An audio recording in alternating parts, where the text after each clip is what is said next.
Hi, it's Rebecca Mickey here and welcome to the 10-minute masterclass.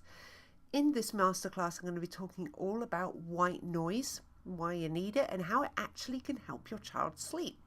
So let's get started. When a child is in the womb, it is a really noisy place. They're hearing you talking, they're hearing mom's heartbeat, there's lots of whooshing going around of that amniotic fluid and blood, everything. It's actually a really noisy place. And then when your child is born, they are certainly still hearing lots of things, but they're missing out on all that whooshy noises that they were getting with that amniotic fluid and all that blood rushing around. And this actually is where white noise can actually help your child to sleep a little bit easier by giving them a sound that's actually really familiar. So white noise is a couple of things, makes your child really familiar. It's also great at blocking out noise. I'll talk a little bit more about that in a second. But white noise is a real shh noise, just like when you used to turn on the TV when you were a kid and there was nothing on and it was that static, or you were on the radio in between stations. It's that static noise, and that is what white noise is. So it has that real whooshy sound that was very similar to when your child was in the womb with all that fluid, all that liquid zhushing around, creating that sound. And so white noise does that.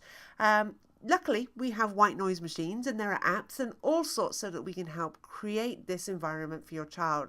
And most families will say that white noise actually does help their child to soothe as well as to sleep. White noise machine, I suggest that you does have a volume control on there rather than just a set volume, because it depends on where you have this white noise machine as to how loud it's going to be, as to what other noises there are around. So having a volume control is really, really helpful. I also just suggest that you have one that you can plug in and is not just using batteries, because one, you don't want your batteries running out in the middle of the night, and it just is going to save you an awful lot of money. So actually having one that you can actually plug in using as electricity is going to really be saving you.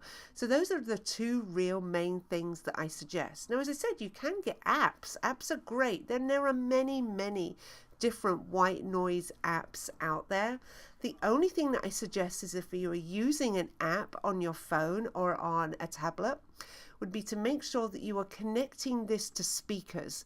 The speakers on a phone or a tablet are tiny, and that will change the pitch of the noise. So actually going through speakers is going to make that a little bit of a deeper sound, which is a little bit more palatable, a little bit easier for your child to listen to.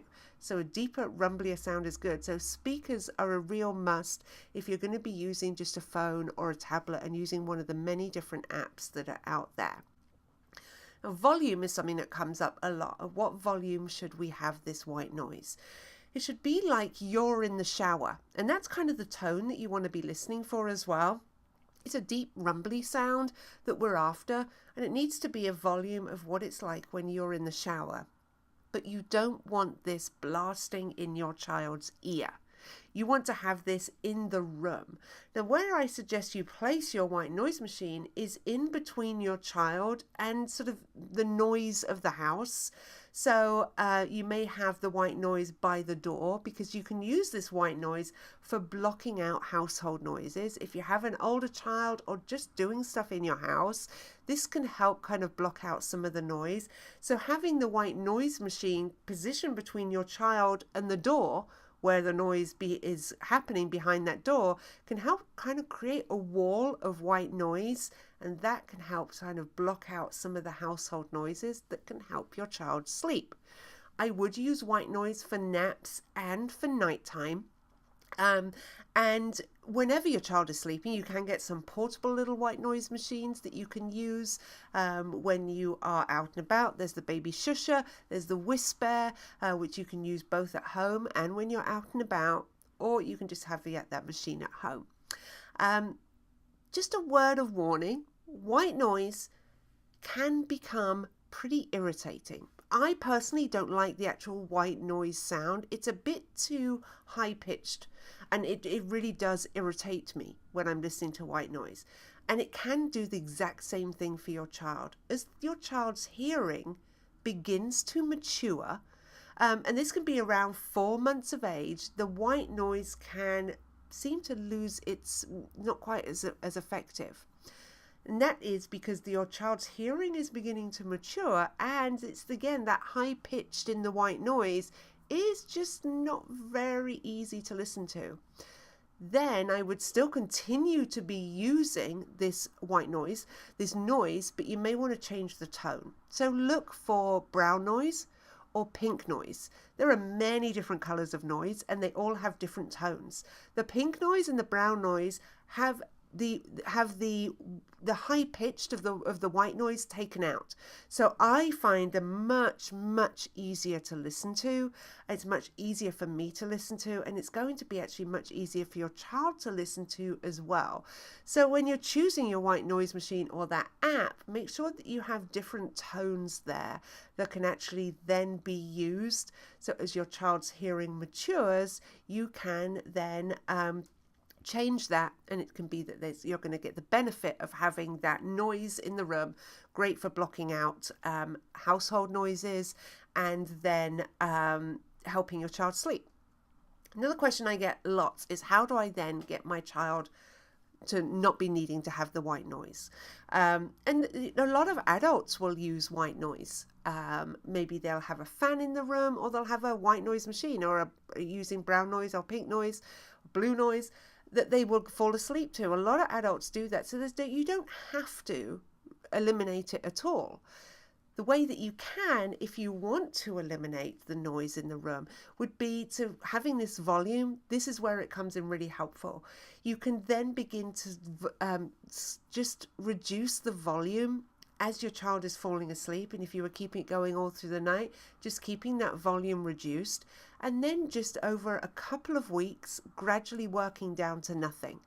Going from having noise in the room to suddenly it being completely quiet is going to be really hard for your child to get used to, and that's going to cause a lot of upset because we've completely changed things. But if we can gradually make this change by reducing down the volume over a couple of weeks, we can go from having a real big rumbly sound in the room to silence with your child falling asleep by just going really slowly. So this is where having that volume control is really important.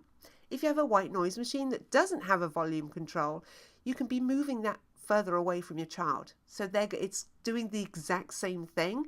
The sound is getting quieter for them, but you're just changing the volume by moving the machine further away. But don't feel that you have to. I have teenagers, and when my children were little, it was advised that we don't have any noise, because when we traveled, it was so hard to take with us.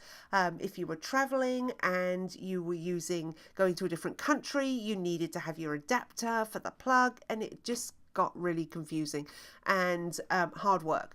Now with phones and just a speaker, it's so easy to travel with noise or with music that there's no reason why you can't use it. So don't let that something becoming a habit put you off using any noise in your child's room.